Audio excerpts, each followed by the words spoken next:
আমি আগে থেকে জানতাম আমাকে জেরা করা হবে ইমিগ্রেশনে আমার পোশাকের জন্য।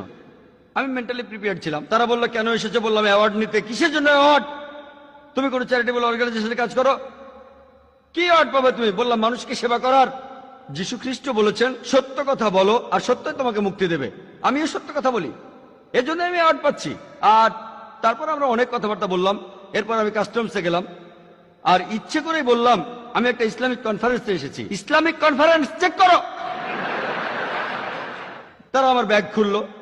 প্রথমে আমার ভিডিও ক্যাসেটটা দেখলো, সন্ত্রাস এবং জিহাদ, আর ক্যাসেটের কভারে একটা পিস্তল। তখন কাস্টম অফিসার বলল তুমি কি জিহাদে বিশ্বাস করো? আমি বললাম হ্যাঁ বিশ্বাস করি। এমনকি যিশুও জিহাদে বিশ্বাস করতেন, চেষ্টা করার সংগ্রাম করায়। না না না, তুমি কি যুদ্ধে বিশ্বাস করো? আমি বললাম তোমাদের বাইবেল পড়ো, যদি বাইবেল পড়ো দেখবে বাইবেলও যুদ্ধের কথা বলছে। বুক অফ নাম্বারসে পাবেন 31 অধ্যায়ের 1 থেকে 19 অনুচ্ছেদে, বুক অফ এক্সোডাসের 22 অধ্যায়ের 18 থেকে 20 অনুচ্ছেদে, বুক অফ এক্সোডাসের 32 অধ্যায়ের 27 এবং 28 অনুচ্ছেদে। আর যীশু খ্রিস্ট তার নিজের মুখেই বলেছেন, এটা আছে লুকের গসপেলে 22 নম্বর অধ্যায়ের 36 নম্বর অনুচ্ছেদে, তলোয়ার হাতে নাও এবং যুদ্ধে যাও। আর তখনই কাস্টম অফিসার যারা ছিল 8-10 জন সেখানে জড়ো হয়ে গেল আর আমাকে জিজ্ঞেস করতে লাগলো, স্যার আপনাকে আরেকটা প্রশ্ন করতে পারি? তখন আমি মোবাইলে আমার লোকদের বললাম যে কোনো চিন্তা করবেন না, আমি একটু আটকে গেছি আর দাওয়া দিচ্ছি।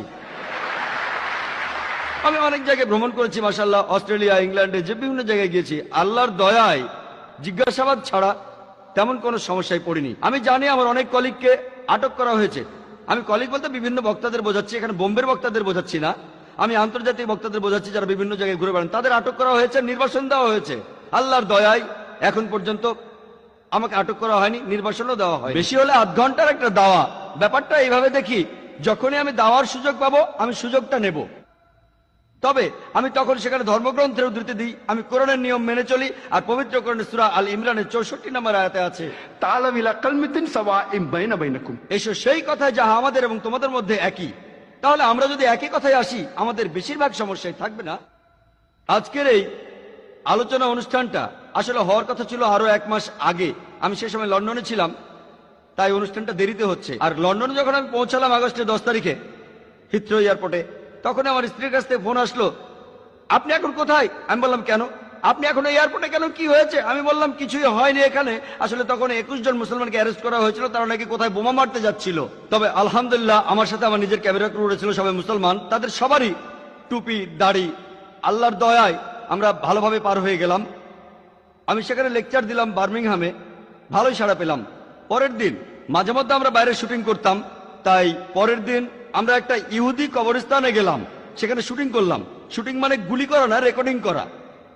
আমাদের ভাষায় শুটিং মানে ভিডিও ক্যামেরায় রেকর্ডিং করা। এরকম কিছু শুটিং করছিলাম। আমরা সেই ইহুদি কবরস্থানে ঘন্টাখানেকের মতো সময় থাকলাম। তারপরে আমরা গেলাম ওখানকার একটা চার্চে, সেখানেও আমরা শুটিং করলাম।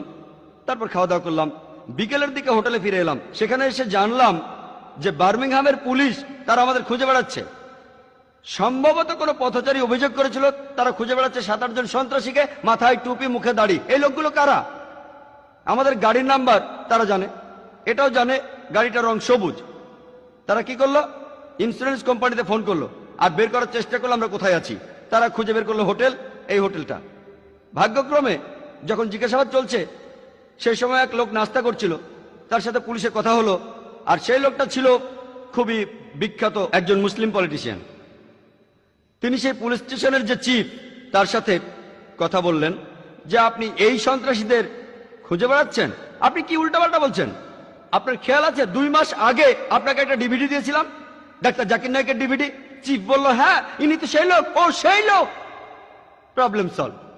যে পথচারীরা অভিযোগ করেছিল ভেবেছিল দাড়ি টুপি মানে বিপজ্জনক, দাড়ি টুপি বিপজ্জনক, সাবধানে থাকতে হবে।